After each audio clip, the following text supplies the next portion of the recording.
ওদের কাছে যাও, ওদের সাহায্য করো, টাকা দিয়ে না পারো জান দিয়ে করো, জান দিয়ে না পারো রক্ত দিয়ে করো। এখানে নাকি অনেক ব্লাডের প্রয়োজন। দেখে এসেছেন আমরা যেখানে যত দুর্ঘটনা ঘটেছে আমাদের তৃতীয় লিঙ্গের মানুষ এগিয়ে এসেছে। এটা আমাদের আগে থেকে হয়ে এসেছে, আমাদের মানবতার দিক থেকে আমরা এখানে এসেছি। সবচেয়ে বড় কথা হচ্ছে যেসব শিশুরা আহত হয়েছে তারা আমাদের আগামী দিনের ভবিষ্যৎ, তাদের পাশে দাঁড়ানো আমাদের কর্তব্য। আমাদের গুরুদের, আমাদের যে সব মেন গুরু আছে যারা আমাদের বড়, আমাদের লিডার, তাদের থেকে আমাদের আদেশ এসেছে তোমরা ওদের পাশে দাঁড়াও, ওদের কাছে যাও, ওদের সাহায্য করো, টাকা দিয়ে না পারো জান দিয়ে করো, জান দিয়ে না পারো রক্ত দিয়ে করো। এখানে নাকি অনেক ব্লাডের প্রয়োজন। তো আমরা মূলত ওদের ব্লাডের জন্য আমরা এসেছি। আমরা চাই এসব বাচ্চারা সুস্থ হয়ে যাক, এসব বাচ্চারা সুস্থ হলে আমাদের বাংলাদেশ সামনের দিকে আগাবে। কারণ আমরা চাই না কেউ পিছিয়ে থাকুক।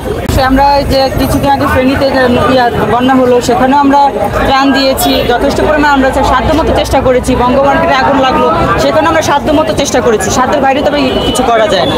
আমরা যতটুকু পেরেছি ততটুকু দিয়েছি এবং সারা জীবন যেখানে যতটুকু হবে, যেখানে যা ক্ষতিগ্রস্ত হবে, যেখানে যত দুর্ঘটনা ঘটবে, আমরা সারা জীবন চেষ্টা করবো আমাদের পক্ষ থেকে যতটুকু পারি আমরা দিয়ে যাবো। সে ভাই আমার কোনো মতামত নাই, এটা হচ্ছে সবকিছু আপনাদের উপরে। আপনারা আমাদের ভাই, আমরা আপনাদের ভাই বোন, তাই না? আপনারা যদি আমাদের নিচে করে দেখেন আমরা সারা জীবন নিচেই থাকবো। আপনারা যদি নিজেদের থেকে আমাদের ভালো চোখে দেখেন, উঁচু চোখে দেখেন, আমরা উপরের দিকে যাব। এটা তো একজনের আপনার মন মানসিকতা, আপনার চাহিদা তো আমি চেঞ্জ করতে পারবো না।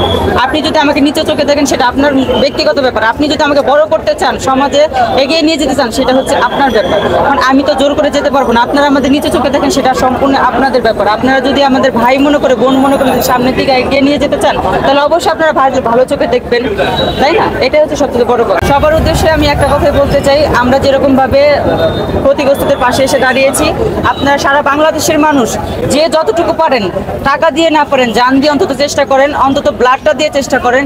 যার যার ব্লাড এখানে ম্যাচিং হয়, যার যার ব্লাড এখানে মানে প্রয়োজন হয়, যারা যারা দিতে পারেন তারা অবশ্যই আসেন এখানে, এসে ক্ষতিগ্রস্ত রোগীদের পাশে দাঁড়ান। এটা ওনারাও হচ্ছে আমাদের আগামী দিনের ভবিষ্যৎ, ওনাদের পাশে দাঁড়ানো আমাদের কর্তব্য।